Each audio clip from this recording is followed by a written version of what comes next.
vimos que es fundamental el componente de fuerza, potencia y resistencia. Y ahora vamos a analizar un poquito los casos, ¿sí? En el sentido de que cuando nosotros hablamos, sí, cuando nosotros hablamos, nos referimos hacia la parte del entrenamiento resistido y ganancia de la forma física muscular, ¿sí? La forma física muscular va a ser importante, entonces, ahora sí ya queda, quiero que eso quede comprendido, que es tanto para el rendimiento físico, para el rendimiento deportivo, como la salud en general, ¿sí? Si no trabajamos la forma física muscular, ¿sí? Dentro del entorno de la salud en general, es contraproducente para una persona. O sea, no se trata solamente de tener una hipertrofia muscular, sino de tener una buena potencia muscular, una buena fuerza y también tener resistencia muscular para cada una de las actividades que vamos desencadenando, que vamos desarrollando en el ámbito de que realizamos el día a día. ¿Sí? Y en el rendimiento deportivo, fíjense que no solamente en halterofilia necesitamos estar en el gimnasio, sino también en los diferentes deportes al realizar la parte de entrenamiento de las diferentes cualidades físicas que nosotros tenemos. Una de las cualidades físicas que siempre vamos a estar presente va a ser la fuerza, la potencia, y ¿no es cierto? Y la resistencia en el entorno muscular. Entonces, los programas siempre van a ir a que aumente esto, pero ¿cómo podemos lograr que aumente esto? Sí, ¿cómo podemos hacer que aumente esto? Entonces, de aquí nos vamos.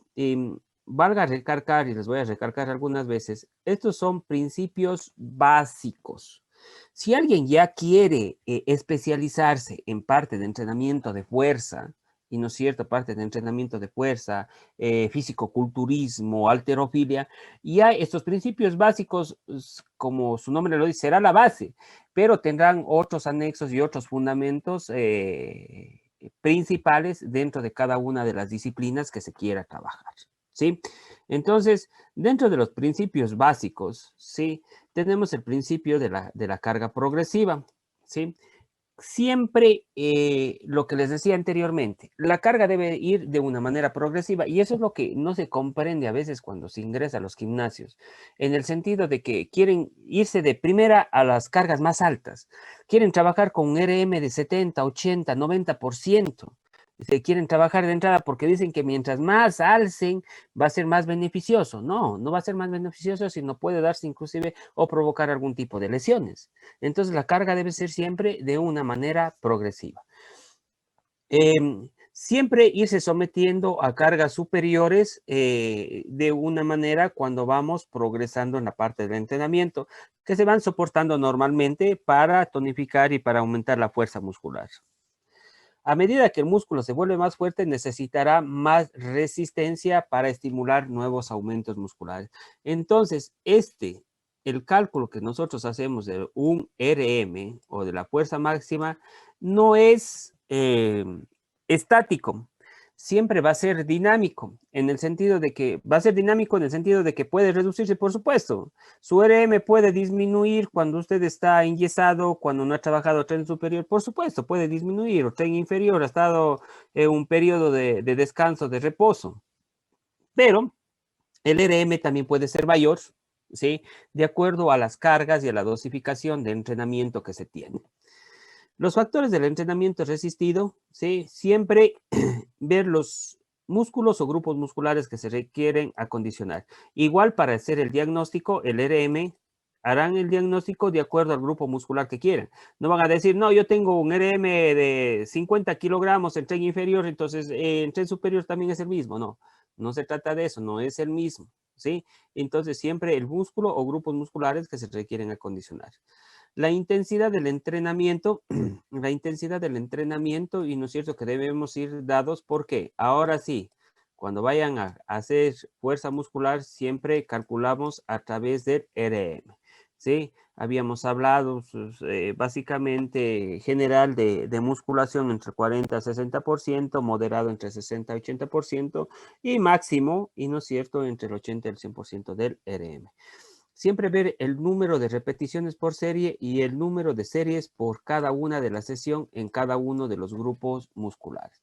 Entonces, a intensidad y el número de repeticiones siempre están relacionados. Y eso habíamos hablado un poco la vez anterior. A medida que se incrementa la intensidad del entrenamiento, se debe, básicamente se debe disminuir el número de repeticiones por ser y lo contrario. Entonces, si trabajamos un RM mayor, las repeticiones, ¿sí? Las repeticiones van a ser menos, ¿sí? Si estoy trabajando con, pongamos un 50% de mi RM, ¿sí? Un 50% del RM, el número de repeticiones, ¿qué serán? Hablemos de 10 a 15, de 15 a 20 repeticiones, de 3 a 5, de 3 a 5 series, ¿sí? De 3 a 5 series.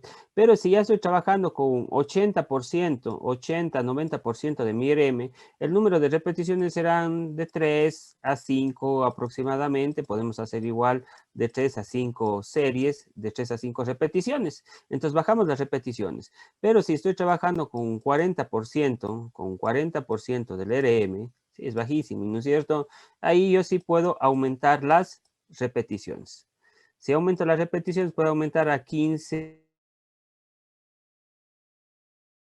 a 20 repeticiones series, ¿sí? 3 a 5 series de 15 a 20 repeticiones, de acuerdo al RM que tenemos. Entonces, siempre va a ser esta situación, ¿sí? Y vamos a jugar con esta situación.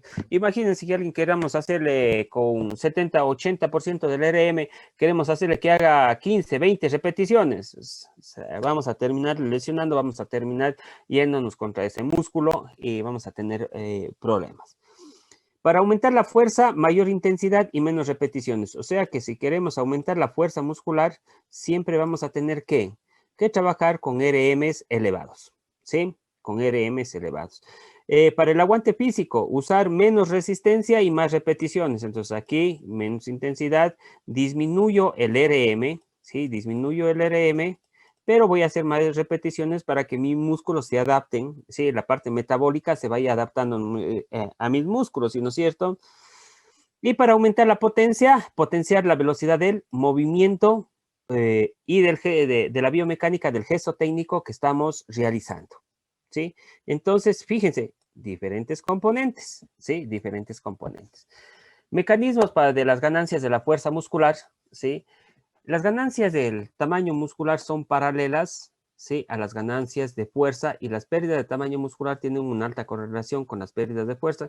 Y esa es la pregunta que nos hacía un poco, creo que nos vamos adentrando a la pregunta que nos planteaba la clase anterior, Doris, si no estoy mal, o Joana o Doris, nos planteaban cómo es para ganar, ¿sí? O qué ganamos primero. Bueno, el tamaño del músculo siempre va a ser siempre van a ser paralelos, ¿sí? Tienen una correlación a la ganancia de la fuerza. ¿Cuál aparece primero? Pero, ¿sí? La clase anterior les montaba el cuadrito. La que va a aparecer primero siempre es la fuerza. Siempre ganamos más fuerza. Después va a aumentar el tamaño muscular, o sea que vamos a hipertrofiar. Primero siempre la fuerza.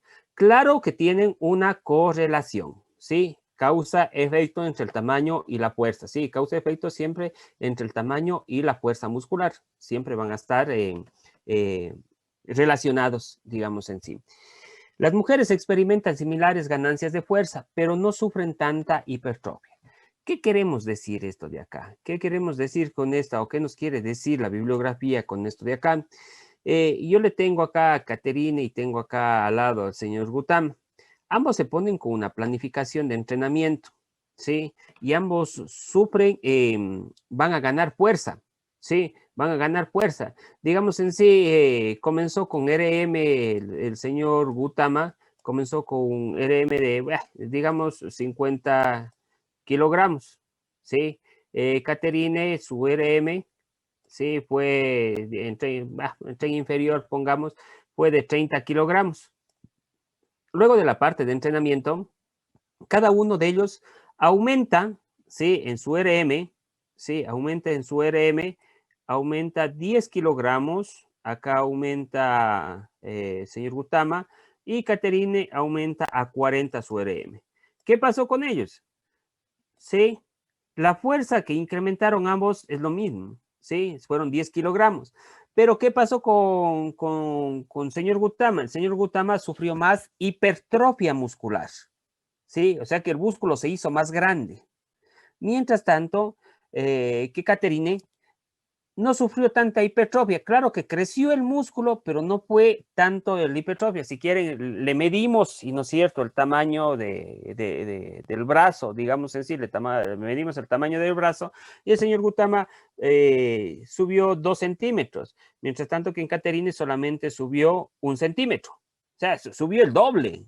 Sí, subió el doble. Pero si ambos tuvieron la misma ganancia de fuerza, ¿sí? 10 kilogramos subió cada uno de fuerza. Entonces, ¿qué pasó ahí?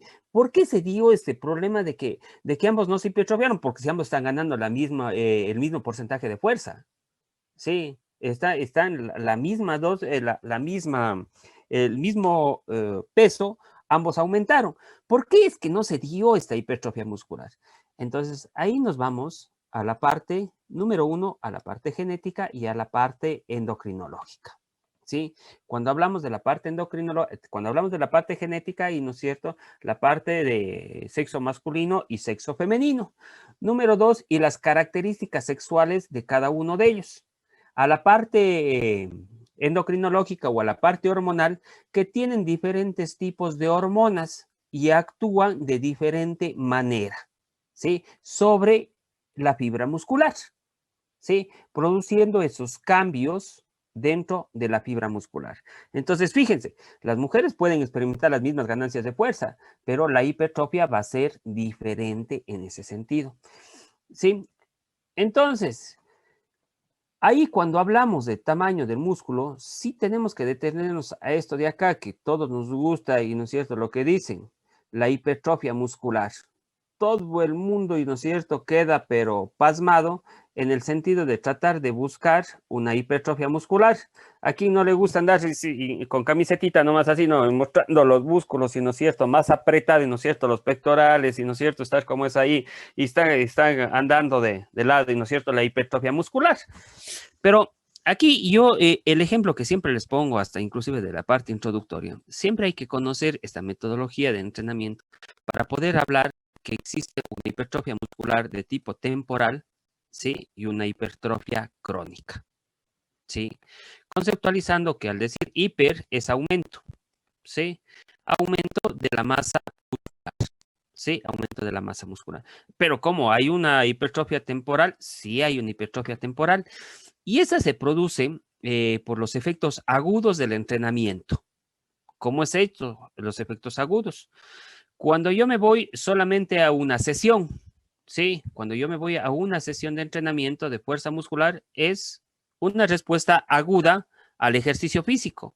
No obtenemos una respuesta crónica. Entonces, dentro de esa respuesta aguda, ¿sí? Aguda de ese momento al entrenamiento, el señor Castro se va al gimnasio un día, ¿sí?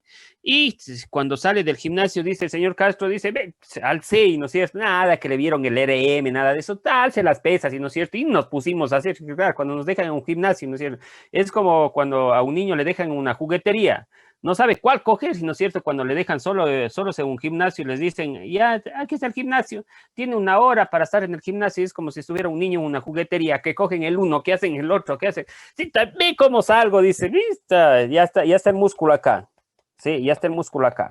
Pero ¿eso qué es? Es una respuesta aguda. O sea, es una respuesta solamente a una sesión de entrenamiento. Y por supuesto que salen más hipertrofiados, por supuesto que sale con una hipertrofia, pero es una hipertrofia temporal. ¿Que se debe a qué? A la acumulación de fluidos del espacio intersticial e intracelular al músculo. O sea que estamos perdiendo plasma, la sangre se está volviendo más espesa y el plasma sanguíneo está saliendo, y no es cierto, ¿a dónde? Al lugar que necesita el trabajo, y no es cierto, ¿por qué? Porque el músculo está trabajando, entonces yo necesito más fluido, más líquido, ¿sí? Entonces coge y sale. ¿Sí? Entonces, claro, por supuesto, salió del gimnasio y sí, en verdad, pero yo le diría, está hinchado el músculo, ¿sí? Está hinchado. No es una adaptación crónica, es una adaptación aguda solamente a esa sesión. Profe, Y por eso dentro de unas horas, ya le doy la palabra a Caterina, y por eso dentro de unas horas, ¿qué es lo que pasa? Dentro de unas horas, y no es cierto, se fue a hacer el gimnasio en la tarde, pasó hasta la noche, y no es cierto, con toda la familia, con todo el mundo, y no es cierto, mostrando, ves, y ya estoy en gimnasio, dice, ya ahora sí.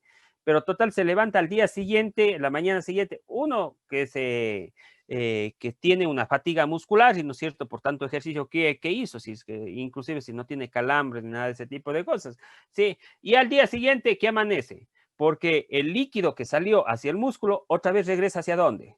Hacia los vasos sanguíneos. O sea que otra vez la triste realidad, ¿no es cierto? Sin músculo hipertrófico, nada de eso. Entonces, esa es una respuesta aguda. Es una respuesta aguda. Caterine.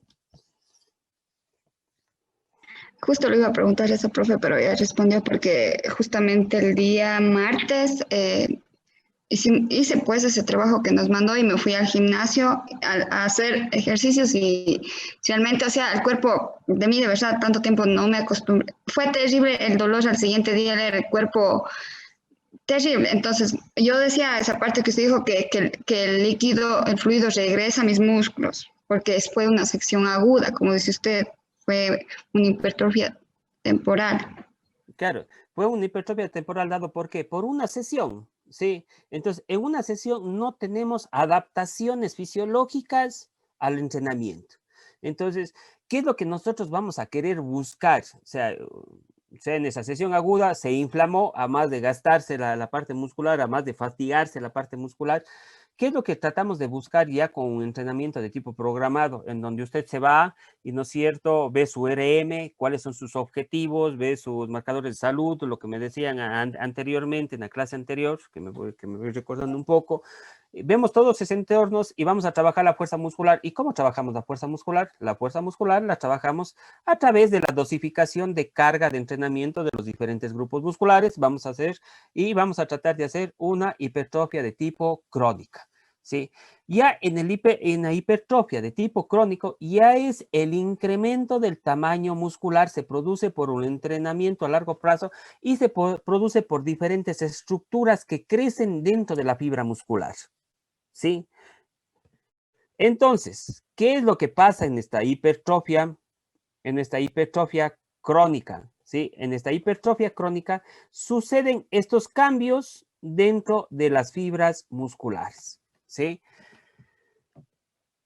El número de fibras siempre es invariable a lo largo de la vida, pero la hipertrofia radica ¿en qué? En que tenemos mayor número de miofibrillas. ¿Se acuerdan de esas fibrillas? Esas miofibrillas pueden aumentar. Puede haber mayor número, no las fibras, sí, no las fibras, sino las miofibrillas. Entonces, si aumentan las miofibrillas, ¿qué aumentarán también? Los filamentos de actina y miosina también aumentan. El sarcoplasma se vuelve más voluminoso. Existe mayor tejido conectivo, ese endomicio, ese perimicio, se encuentra mayor tejido conectivo. Y se dan cualquier combinación que puede haber, ¿sí? Para producir una hipertrofia de las fibras. O sea, que la fibra muscular, ¿sí? La fibra muscular permanece, y no es cierto, si pudiera aquí, la fibra muscular, esta no va a variar a lo largo de la vida. Pero acá dentro de la fibra muscular, digamos, dentro de la fibra muscular, sí vamos a tener esa variación. Vamos a tener mayor número de miofibrillas, vamos a tener mayor parte de actina, miosina en cada miofibrilla, más sarcoplasma, va a ser más voluminoso el sarcoplasma y más tejido conectivo que se encuentra alrededor de las fibras musculares. Eso es lo que tratamos de buscar con el entrenamiento. Esas adaptaciones de tipo crónico, no esas adaptaciones de tipo agudo que solamente son dadas por una sesión de entrenamiento. ¿Y cómo hacemos con los principios de entrenamiento? Sabiendo manejar mínimo, y no es cierto, mínimo la parte de series, del RM, de la intensidad, del número de series y el número de repeticiones para cada uno de los grupos musculares. ¿Sí? Eso es parte fundamental. Entonces, ahí incrementamos, ¿sí? Esta parte. Entonces, si nos vamos a la hipertrofia de las fibras individuales, si ya nos vamos a cada una de las fibras, sí es producto neto de la síntesis de proteínas. Por eso nosotros decimos que nuestra musculatura es una verdadera maquinaria proteínica, ¿sí? Una verdadera maquinaria proteínica, porque nosotros necesitamos sintetizar las proteínas que están en los músculos. Y se acuerdan que nosotros tenemos actina, miosina, titina, nebulina, trombodina, tropomiosina, que son proteínas, tanto contráctiles, moduladoras y que están actuando ahí. Entonces, ¿yo qué necesito? fabricar esas proteínas. Entonces, necesito que se sinteticen esas proteínas. Para eso lo que necesito yo, ¿sí? Lo que necesito yo es materia prima. ¿De dónde viene la materia prima para sintetizar esas proteínas que se encuentran dentro de los músculos? Estas vienen de los aminoácidos, ¿sí? Y ahí si nos vamos tenemos dos tipos de aminoácidos, unos aminoácidos esenciales y los aminoácidos no esenciales. Los aminoácidos no esenciales nuestro cuerpo mismo produce, pero los aminoácidos esenciales tienen que venir ¿de dónde? Vienen de los sustratos energéticos, o sea, viene de nuestra alimentación. O sea, si queremos hacer una hipertrofia muscular, va a ser parte fundamental que una alimentación rica en los sustratos energéticos, y aquí hablemos básicamente lo que son las proteínas, ¿sí? Con sus aminoácidos esenciales, que son los que se consumen básicamente en la dieta. ¿Para qué? Para que esas fibras musculares puedan sintetizar esas proteínas dentro del músculo. Las proteínas siempre se sintetizan y se degradan, lo cual varía con las demandas expuestas, por supuesto, ¿sí? Y ahí entramos a la parte de la parte energética. Si se acuerdan que decíamos que las proteínas deben estar más haciendo ¿qué? La síntesis de las proteínas está más referida a la parte de formación plástica del músculo.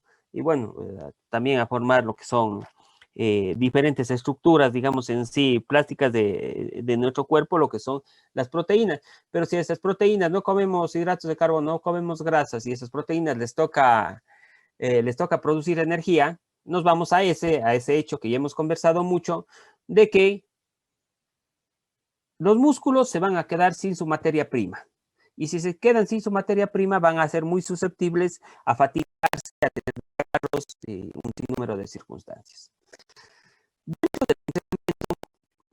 durante el ejercicio, la síntesis de las proteínas se reduce, mientras que aumenta su degradación. Por supuesto, estamos haciendo ejercicio, entonces la síntesis de las proteínas se va a reducir.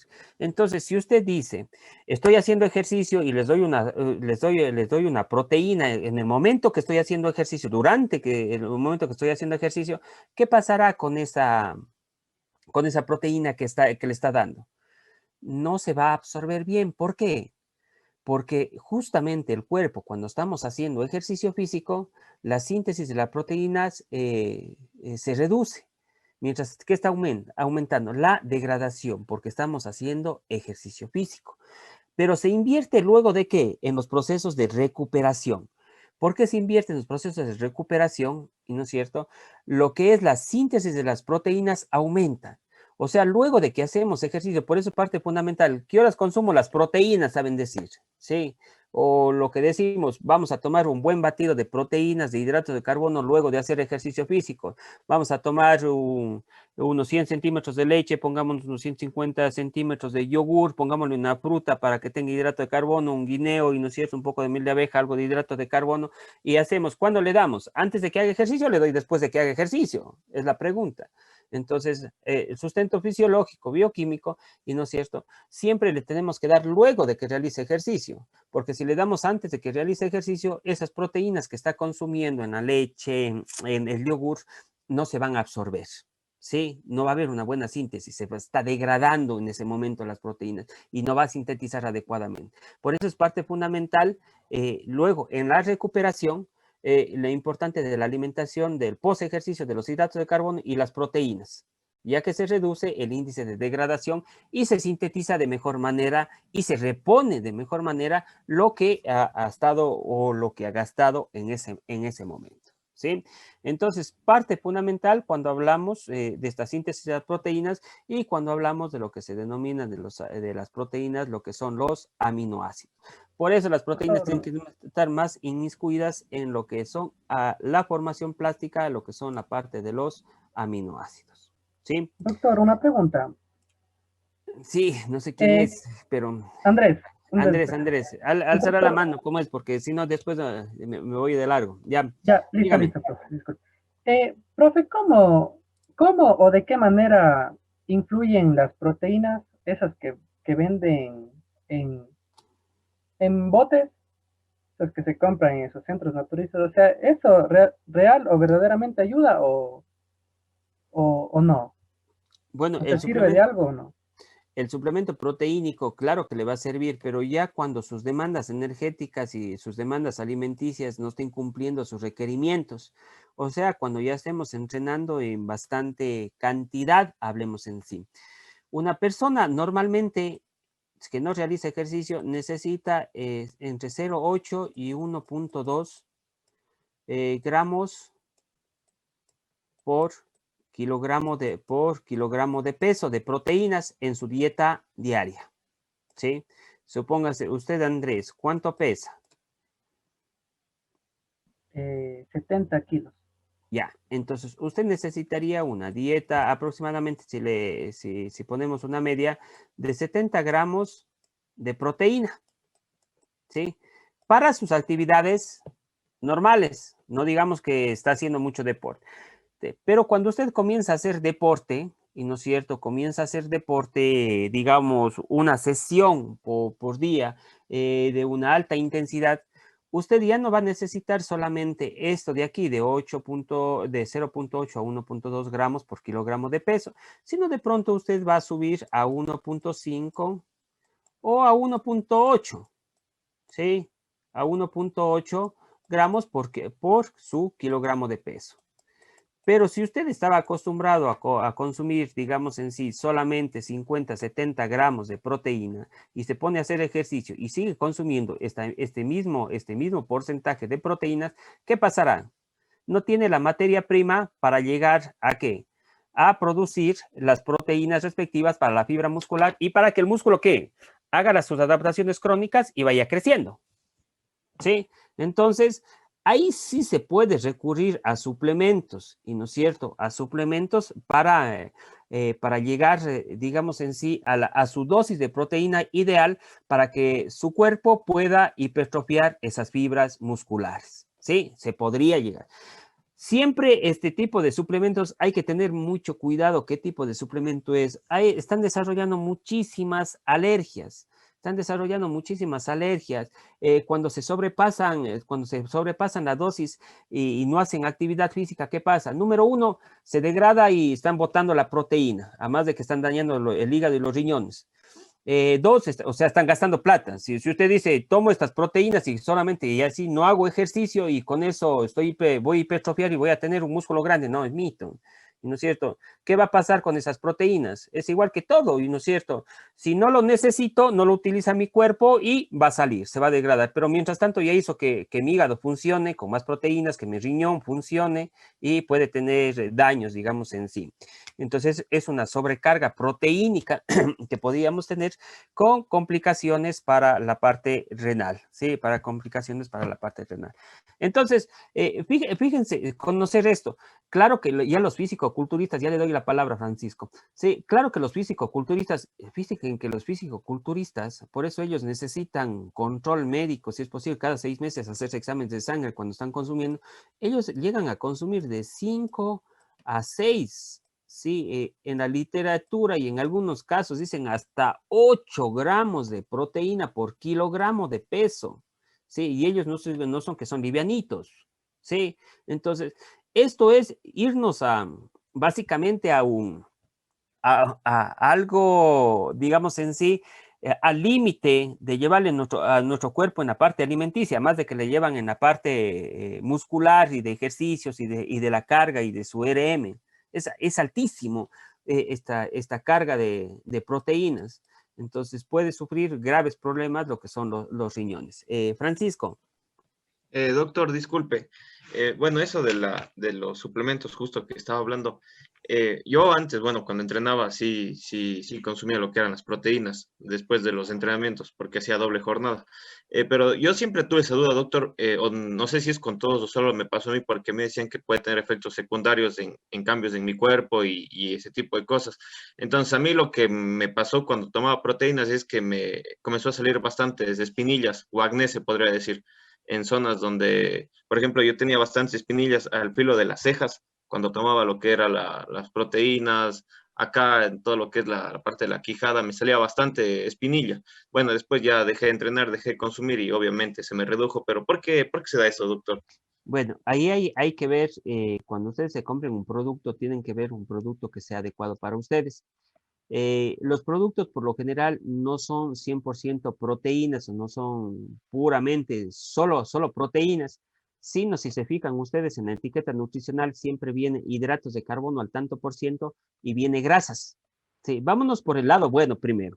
Sí, entonces de pronto también tenían, tanto como tenían proteínas en macrodosis, sí, tenía proteínas en macrodosis, también de pronto tenía grasas. Grasas o lípidos también tenía una dosis alta. Y eso de pronto hacía que su cuerpo esté con mayor grasa y se cerraban los folículos pilosos y eso le producía lo que es el acné. Ahora vámonos por la parte mala. Digamos que el suplemento usted le compró al amigo, del que vino de ni sé dónde, de ni sé dónde. Hay muchos suplementos que tienen hormonas. Y uno de los suplementos que los que se juegan mucho la parte hormonal son las proteínas, les ponen testosterona o derivados de la testosterona, ¿sí? Y al ponerles derivados de la testosterona, por supuesto que aumentan la hipertrofia muscular, la fuerza, pero un efecto secundario son signos de virilización o signos secundarios, digamos en sí, de maduración. Y uno de los signos, ¿no es cierto?, es aumentar la grasa en la piel, mucho más grasosa la piel, y eso produce también lo que son el acné, ¿sí? Entonces siempre hay que ver, no solamente fijar, este es buenazo las proteínas, ese toma él. No, no, pero ese toma él porque él pesa 90 kilogramos, la dosis que él toma es diferente a la que yo tomo. ¿Por qué? Porque la dosis se debe calcular de acuerdo a los kilogramos de peso, de acuerdo a la alimentación también, ¿no es cierto? Supongo que dice, vaya a comer proteínas, ya 2 claras de huevo, 3 claras de huevo, yogur, leche, queso y todo ese tipo de cosas, y encima de eso tomo las proteínas de estas que están con un montón de grasa también, entonces de ley vamos a tener ese efecto secundario, ¿sí? Ese efecto secundario vamos a tener. Entonces vámonos por el buen lado, de pronto fue que tenía grasas también, ¿no es cierto? Y de pronto su dieta estaba muy alta en proteínas también o en sustancias grasas y por eso comenzó el acné. Y vámonos por el mal lado, ya eso se llama doping, ¿sí? Eso ya se llama doping, ¿sí? Eso se llama doping que tiene, y muchos suplementos que no tienen registro sanitario en el país, no se confíen, podría tener, al menos si están en alto nivel, compitiendo y todo ese tipo de cosas, podrían tener. Entonces, yéndonos por buen lado, digamos en sí. Uno de los principios de la parte de los dermatólogos, cuando están haciendo tratamiento para acné y todo ese tipo de cosas, es suspender absolutamente todo este tipo de suplementos proteínicos porque son macrodosis. Y al ser macrodosis siempre van a tener lo que son hidratos de carbono y también lo que son grasas. Entonces, ahí vamos a tener bastante precaución en ese sentido, ¿sí? Y bueno, vamos a la parte final. Sí, vamos a la parte final. En la parte final yo le indiqué y me adelanté a esta de acá por la pregunta que tuvimos la vez anterior. Yo me voy al gimnasio. Perfecto, me voy al gym.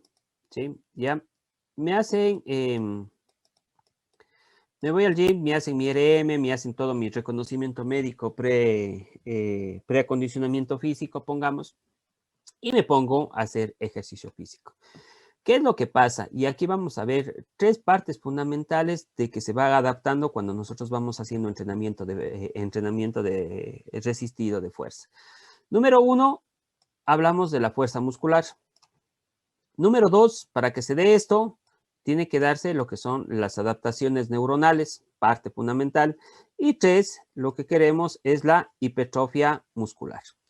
Entonces, aquí el primer componente que vamos a siempre a ir ganando, digamos en sí, va a ser la fuerza muscular. O sea que apenas comencemos, y no es cierto, el componente que primero se analiza, y no es cierto, o que primero vamos ganando es la parte de la fuerza muscular.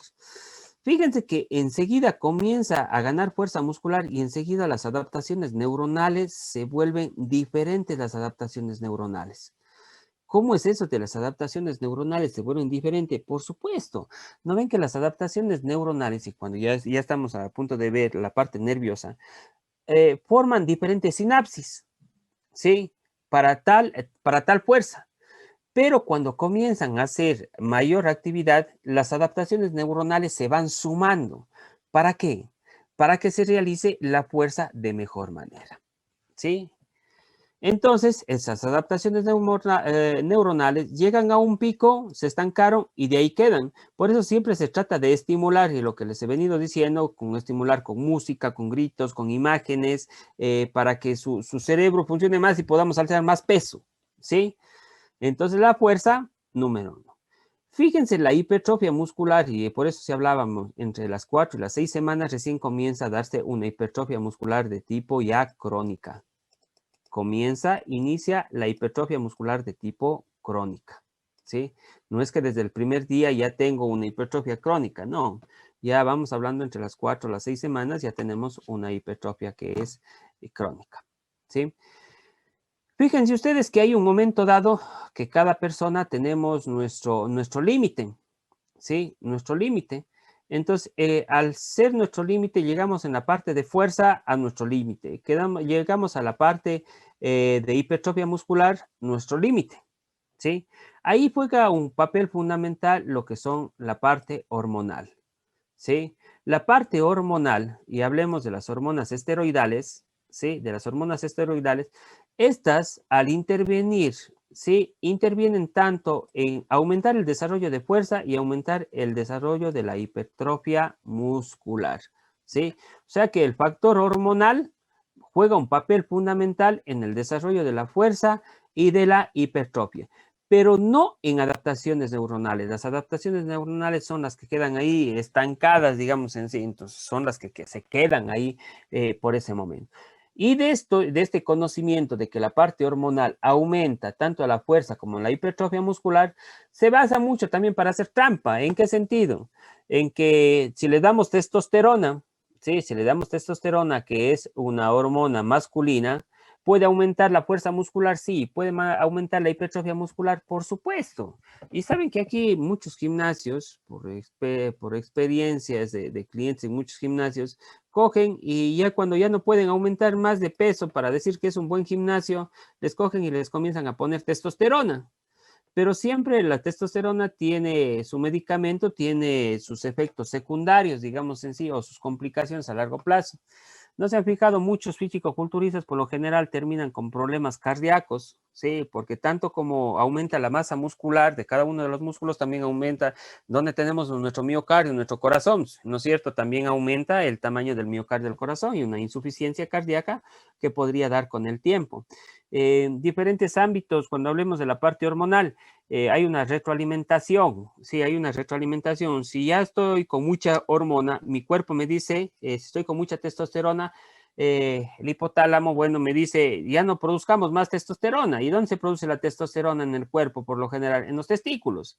Entonces, si los testículos ya no están funcionando, ya no están produciendo lo que deben producir, una de las partes que deben producir, que es la parte hormonal, ¿qué pasa con esos testículos? Se atrofian. Sí, porque no están funcionando. Eso es un feedback. Un feedback, cuando hablemos de la parte hormonal, vamos a ver ese feedback entre el control, hormonal que se tiene. Entonces, ¿qué va a tener? Momento dado, ya deja de consumir la hormona sintética de afuera. El cuerpo ya se acostumbró a no producir hormona y ya no produce las hormonas en esa misma cantidad. O sea, que se va a quedar con una atrofia testicular y por eso son algunos problemas en el sentido de, inclusive, de cáncer testicular cuando hay mucho consumo de este tipo de sustancias, ¿sí? De este tipo de sustancias. Entonces, fíjense cómo la parte hormonal también interviene en la parte de crecimiento de esto. Entonces, en conclusión, para ir concluyendo, digamos en sí, en los incrementos iniciales de fuerza pueden influir los factores neuronales, por supuesto. Al inicio, cuando estamos en la parte de fuerza, influyen mucho los sistemas hormonales. Si bien los incrementos a largo plazo se deben en gran medida a la hipertrofia, ya cuando vamos, ahí va la parte causal tanto entre la hipertrofia y la fuerza, esa causa-efecto, ¿no es cierto? Un músculo más grande es más fuerte, sí es más fuerte también, pero ahí vamos quitando un poco lo que son los factores genéticos, hormonales y todo ese tipo de cosas, ¿sí? Entonces, esto hemos podido hablar un poquito en esa relación. Bueno, esta es una correlación, digamos, en sí, de lo que tenemos en la parte hormonal, ¿sí? En la parte de hipertrofia. Entonces, fíjense, no ha sido fuerza nomás, sino ha sido diferentes componentes de fuerza muscular, ¿sí? Tanto la fuerza, la potencia y la resistencia. Podemos evaluar cada uno, por supuesto. Y dentro de este podemos evaluar cada uno. Aquí yo en el chat le estoy poniendo un software de acceso libre que se llama, voy a poner con mayúsculas, les puse a todos, ¿sí? En el chat pueden revisar este software de acceso libre, que a mí me gusta, es un software de acceso libre de biomecánica del movimiento, pero a mí me gusta, para que ustedes se vayan ya adentrando a esto, ¿sí? No tienen biomecánica dentro de la malla, pero sí vale para el análisis de algunos datos que podemos sacar de aquí en fuerza. Entonces, yo quiero que ustedes vayan, se formen grupos a ver, ustedes son bastantes, formen grupos de cuatro personas, ¿sí? Formen grupos de 4 personas por afinidad, ¿sí? Por afinidad. Y cada uno de ustedes primero van a revisar lo que es el Kinovea. Hay una excelente página donde nos dice en YouTube de Sigue en Movimiento, ¿sí? O bueno, hay algunos que describen la utilización básica de lo que es el Kinovea. ¿Sí? De lo que es el Kinovea. Entonces van a ir, van a tener 7 días para eso, para el próximo viernes es esto. Sí, van a estar ahí en casa como quien están un poco en casa el fin de semana o están realizando algún tipo de actividad. Sí, van a hacer y van a poner una línea, ¿sí? En el piso. Se van a coger y van a poner la punta de los pies en esa línea y van a saltar, ¿sí? Se van a grabar o van a decir que les graben, porque en este Kinovea, ¿qué tienen que hacer? Tienen que subir la imagen de ustedes que han saltado, que han grabado. Y este Kinovea, ¿qué les va a hacer? Sí, por eso tienen que poner la cámara a una buena distancia, sí, con una buena resolución, y van a saltar, y este Kinovea les va a hacer y les va a dibujar. Ustedes pueden ir jugando traviesos, si no es cierto, que como ustedes son en la parte tecnológica, van a ir viendo la potencia con la que saltaron, van a ir viendo la distancia con la que saltaron, ¿sí? Esto lo utilizamos también, vamos a utilizar el siguiente ciclo en actividad física y salud para ver flexibilidad y ver ángulos de movimiento, pero ahorita no nos pongamos tanto en ángulos de movimiento, ¿sí? Más yo lo que quiero ver, ¿sí? Es, entonces, aquí supónganse, yo le tengo acá a Alex, a Juan, a Caterina y a Cristian. Entonces, los 4 hicieron el grupo, entonces los 4 se graban, pueden grabarse por separado, pero el análisis ya tienen que reunirse para hacer, ¿no es cierto? Poniendo una línea, siempre necesitan la estatura de la persona, necesitan unas líneas bases para que el software les capte, ¿y no es cierto? Y para que ustedes puedan realizar esa medición.